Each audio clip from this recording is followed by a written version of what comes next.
What's up, Glue Dots? Today's DIY is a giant wall decor piece. So I've been really looking to find a glamorous piece because I'm kind of glamming up my family room a bit, but they're so expensive. So I happened to be looking on YouTube and saw, for the life of me, I cannot remember who it was, but I saw somebody doing a beautiful piece using some fabric from Amazon. So I ordered the fabric and then I waited and I waited and I was kind of reluctant to start. And then I saw the glamorous penny pincher do it using the same fabric.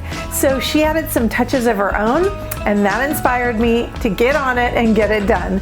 So I'm going to show you the tips and tricks that I used to make this giant piece on a budget. So if you're looking for something on a budget, this is the way to go. And I absolutely love the way it turned out and what a difference it's made in my family room. So I think we need to get right to it so I can show you guys because I'm excited.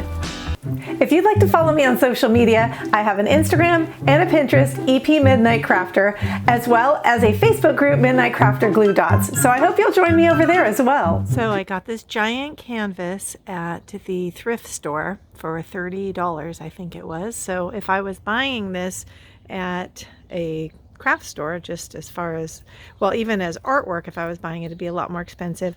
And a canvas that big just at the craft store would be a lot more expensive. And you can see there's some texture and stuff in with the paint.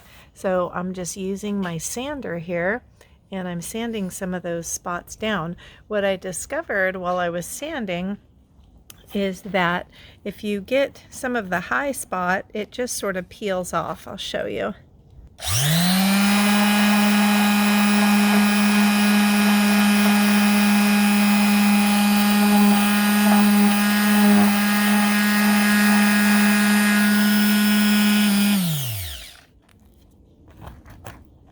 So I tried peeling it without sanding it and it doesn't peel off, but once you sand it a bit, it pretty much comes right off. It's a little hard to do it with one hand here. But yeah, I'm not trying to get it all off. I'm just trying to get a general smoothness. I'm going to be putting fabric over this, which I will show you. Now that I have this all kind of smoothed out, I wiped it down and I'm just taking, I found this, look at, you can see how old it is because it's all rusty. But just, you can go to the hardware store and find either Oops paints for really cheap, and just, I'm doing a light color because my fabric is a light color. And all I'm going to do is just cover this canvas, because my fabric is light, so that this pattern doesn't show through. I'm just going to basically cover this up. So any paint you got, depending on the fabric. Now if you had dark fabric, then no problem. So you wouldn't have to worry about this step. I know there's a lot of shadows, but you can see that basically I just have one big white canvas now. And I didn't worry so much about every little detail of the paintings, just a matter of getting this from dark to light. I took my piece of fabric and I laid it out on here. There's any number of ways you could put it depending. So the top edge there is already at the maximum of the fabric and the rest over here, and on the side I've folded under. So you can kind of adjust it to the part of the fabric you like best, but this is where I thought I would kind of put it at this point. Here's another kind of shifted view. So you can see that it really depends on where you put the fabric. Okay, you can see this is pretty wrinkled up, and we do want to get the wrinkles out before we actually put it down with the decoupage. So you can iron it. I actually have this steamer. I'm not a big fan of ironing. I don't know, I never have been. So I am just going to use my steamer instead and see how that works. Now these are pretty big creases, so I may end up getting stuck ironing after all, but we'll see. Oh no, it's coming out really, really nicely actually. I'm gonna leave a link for this steamer, you guys, because we spent so much money buying a big fancy steamer, one of those big professional ones, and it ended up not really doing that great of a job, but this little guy, anyway, I'm not doing an ad for it or anything, but if you want a great steamer for your clothes, save on ironing time, I will leave you the link below. I had to hang the fabric up over there on my curtains so that I could steam it and make it easier. So here we go. So this is the canvas, and what I'm going to just do, I've decided I'm going to try something different. So I know that Glamorous Penny Pincher did not do it this way, but I'm actually going to try using this matte Mod Podge just to see what it does. So I'm going to be spreading that all over on my canvas here and then laying the fabric down on top of it. So I'm just going to spread this all out to my edges, and I'm going to worry about the sides afterwards because I will be probably sticking it down to the sides as well, but I'm going to just worry about that after. I'm going to get that spread out, and I'll be back in a sec. I think I'm gonna not put the Mod Podge on the entire piece yet because I don't want it to start to dry. So I'm gonna start with the upper half and start my fabric and lay it down, and then maybe carry it down to the rest of it. Now, if you have another pair of hands to help you with this, that would be great. So I've already figured out what part of the pattern I want to be on my canvas. So I'm just gonna work and get that in place. This is a really big canvas, so it's really hard to reach everything. I'm trying to get with a little bit of overhang there so I have enough to attach it. I'm sure the Mod Podge is making this more challenging than it has to be, but I just feel like I wanted to do that for some reason, and I'm not really sure why, or I would tell you. So it'd be really, as I said, easier if you have another set of hands to hold it up high and place it down right where you want it. Now I'm just working on getting some of the bubbles out, and then I'll be Mod Podging the lower half. So in hindsight here, I would say do a smaller Mod Podge section than what I did, so you guys can learn from my challenges here.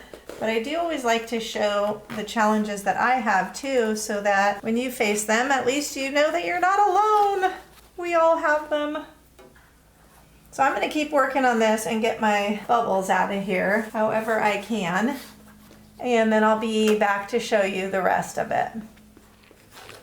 Okay, I know this is kind of a boring view to look at constantly, but bear with me here because I want to share with you a couple of things that are important that I learned in this process. So if you are going to do the Mod Podge underneath, like I did to Mod Podge your piece down, you do want to make sure that you have a really smooth canvas underneath. So like a new one, I don't know that you can really see it much, but this is a little imperfection in the canvas, a little piece that was sticking up.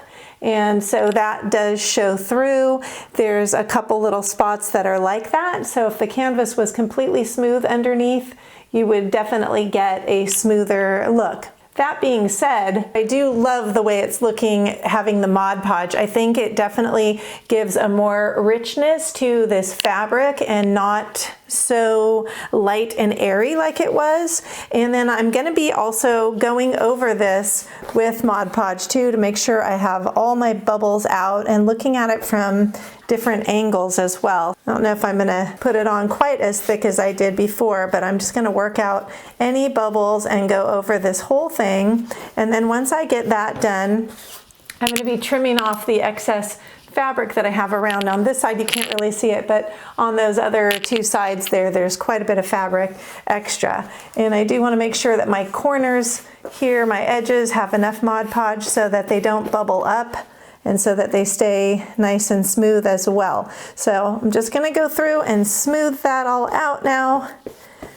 And then I'm going to have to just let it dry. Okay, it's all Mod Podged on the top. Oop, as I'm turning it, I'm just seeing a big bubble. Oh boy. So do check in different angles of light to make sure you don't have bubbles. And what I'm going to be doing now is cutting this excess fabric off. This side has quite a bit of excess, so I'm going to be cutting that off. And I'm leaving enough to wrap around not only the sides, but the back a little bit as well. I am really loving the look that the Mod Podge gave to it on top of the fabric. I mean, I know it doesn't show a whole lot to you there, but I feel like it really gives it a more stone look than if it's just the fabric alone. But again, it's entirely up to you, the look that you want yours to have. And granted, this was more work, so if you're trying to go for easy, then I would not do the Mod Podge. But if you're up for a bit of a challenge and want to give it a try, the Mod Podge looks really, really great on here. And I'm going to save some of this extra fabric here because there's also still some beautiful pieces if I wanted to make some smaller canvases even to go next to this. The next thing I'm going to be doing is Mod Podging the sides because I do want those to stick down. You don't have to worry as much about this back part. As soon as this other part gets dry, we're going to be attaching that. And for that, you can either staple or you can hot glue. I may go the hot glue route because I feel like it's going to be a quicker option. So for this corner, I'm going to make sure I have plenty of Mod Podge not only on the surface underneath of my canvas, but then I'm going to put this piece down and do my Mod Podge on this side. And then for the corner, what we're going to do is you have this excess part. So this side flat, you're going to fold this side flat, and it kind of leaves like a little handkerchiefy corner thing here. You're going to pinch that little corner and then cut off the excess, but not right up to the edge of your canvas, a little further out, because you want to have a little lip that you'll be able to fold down to get a nice edge. So you're going to have a piece that looks like this, and you see that then we have that little corner area. I'm going to cut from this corner of my cut to the corner of my canvas. So you'll have it looking kind of like this. And now again, I'm going to make sure that I get this piece down, and I have my Mod Podge on the side here. So we'll stick this piece down. So now I've got one nice edge. And we've already got our Mod Podge down here as well, so we're going to stick that down.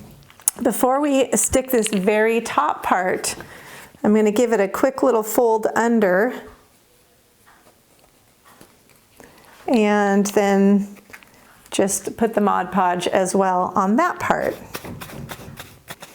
This gives a really nice finished edge to it, very professional looking, and you may have to work on that a little or hold it for a minute until it dries, but using your fingers helps a lot with getting this Mod Podge to stick down. This particular artwork that I got from the thrift store actually has the hanging hooks right here on the back side. I'm just going to remove those so that I can actually get my fabric to lay down. And then I'll be screwing them back in again. Okay, so the corners basically back here, I'm going to start hot gluing. So this is what I've got as far as my corner. Now this is the corner that has the folded part. I don't know if you can see that very well, but it has, this side has the nice folded piece, and this part is the one that was tucked. So what I'm going to do is tuck that down temporarily and cut some of this extra fabric off so it's not so bulky. And then I'm just going to glue that down. And then this piece here is the one that had the folded side. I'm going to give that a little more of a fold so that I get a nice corner and it's not showing the fabric up at the top. And then I'm just going to glue that down too. Then all I'm going to do is go around and get all of this edge around both sides, all the way around my frame, get that glued down, and then we're going to be able to do some more of the fun part to the front. I do want to make sure this is pulled nice and snug though, because I don't want it to get loosened up from the front part. So I'm just pulling that and tucking it. And then we'll move on to the final steps.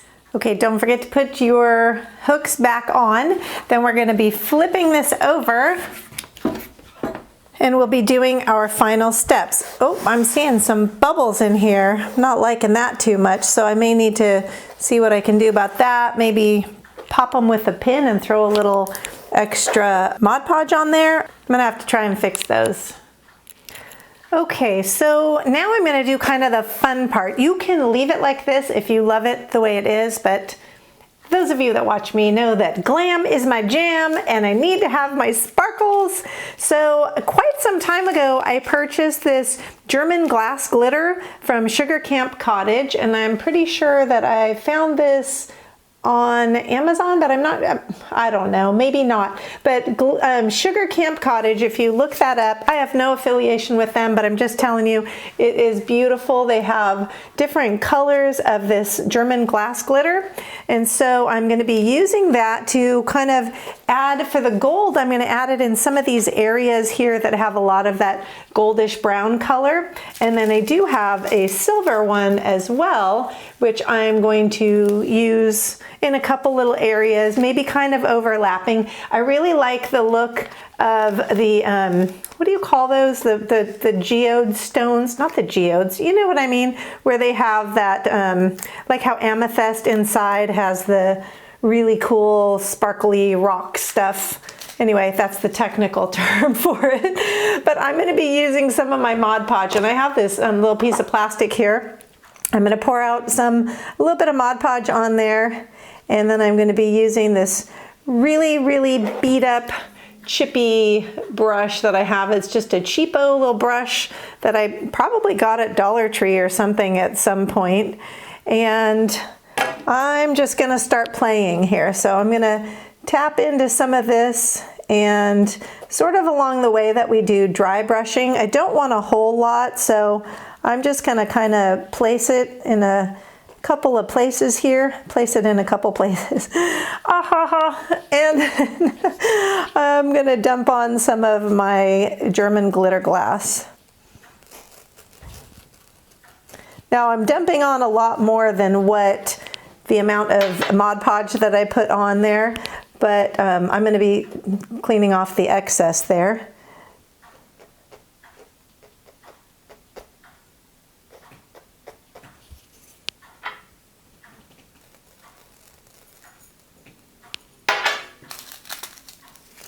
Probably should just dump it from the bag. If you don't want to buy this German glitter glass, you certainly can use glitter as well. So I'm gonna see about dumping off the excess there. And I'm just gonna do small sections at a time. I do have this area over here that has a lot of that golden color, and a little bit down here. So I'm gonna kind of play with it a little, and you can watch as I go along. So once I kind of shook this off, it has a little more than I liked to see. So I am kind of going over and rubbing a bit of it off and just leaving little sparkles of it here and there. So this is definitely going to be something you're going to have to sort of play with as you go. I also have some of this clear. So if I want to add a little bit of extra sparkle with the clear, I can do that in various places as well to give a little more of that effect that I'm looking for. Okay, now that I've done the gold kind of randomly, I'm gonna put a little bit of silver on there, and I'm gonna do it in the same way, and I'm gonna kind of go around so it's in the same areas sort of as the gold.